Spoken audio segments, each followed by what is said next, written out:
เอาเนาะตอนนี้ก็ไปหารถศอกจิโร่เนาะรถศอกกุดจิโร่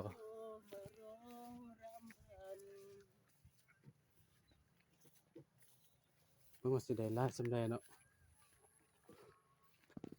โอ้นบ้านที่ออกไปเนาะพูดตัวนั้น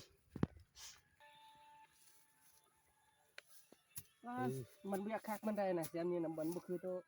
เนี่ยหนึ่งนะความเขาดีความ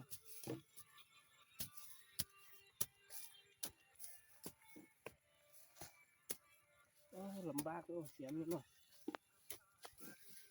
ตัวนั้นก็อยู่บ่พูดตัวนั้นตัวเป็น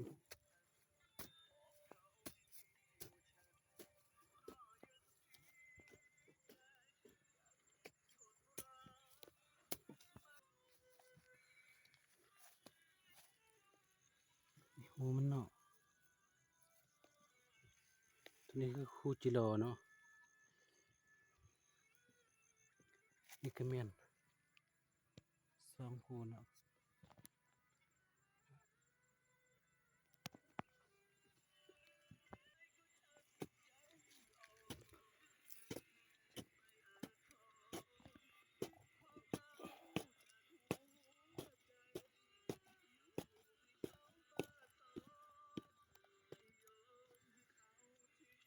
เด้มันเห็นมันแล้ว โมแม่น แม่นหั่นได้แล้วหั่น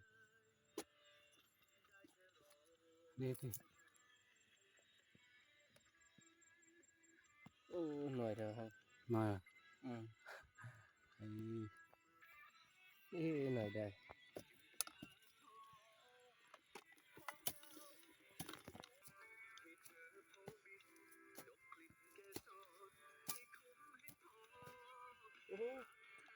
ได้แล้วเฮ้ย มีท้ายไปซับ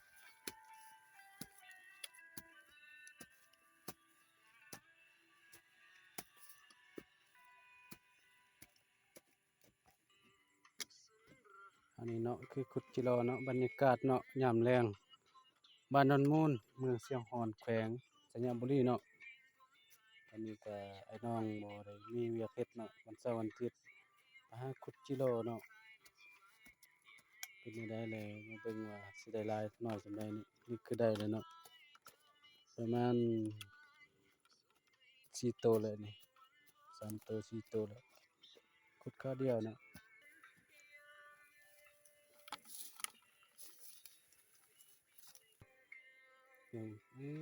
ตัวนี้น่ะ อยู่เป็นจุดเนาะหลายขนาดเนาะมันอยู่ใกล้กันเนาะนี่โหมันเนาะขุดเป็นติ๊กๆเนาะนี่แคมป์ทุ่งนาเนาะนี่คือส่วนมันต้นเนาะ2ปี3ปีเนาะ2ปีมันมักให้ เนาะคือหูมันเนาะ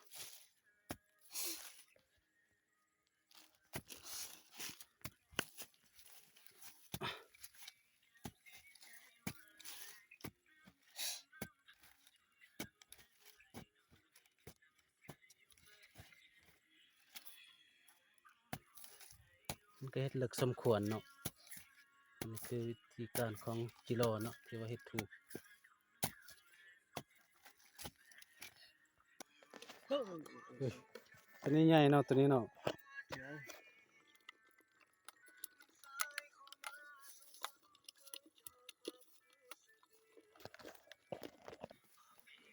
ที่ออกไปเนาะ250ต่อข้างครึ่งเนาะ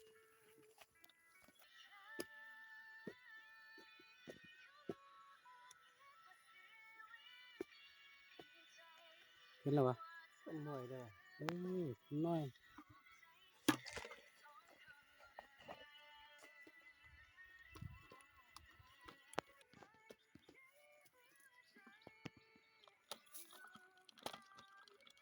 เฮ้ย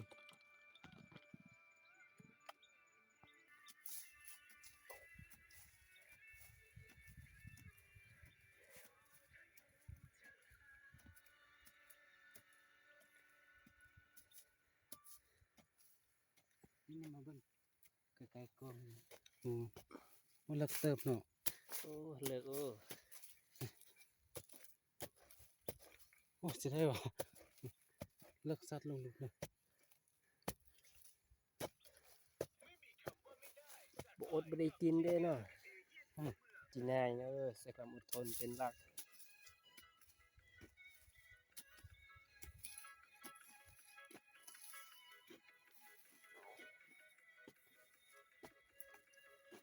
นั่นแหละ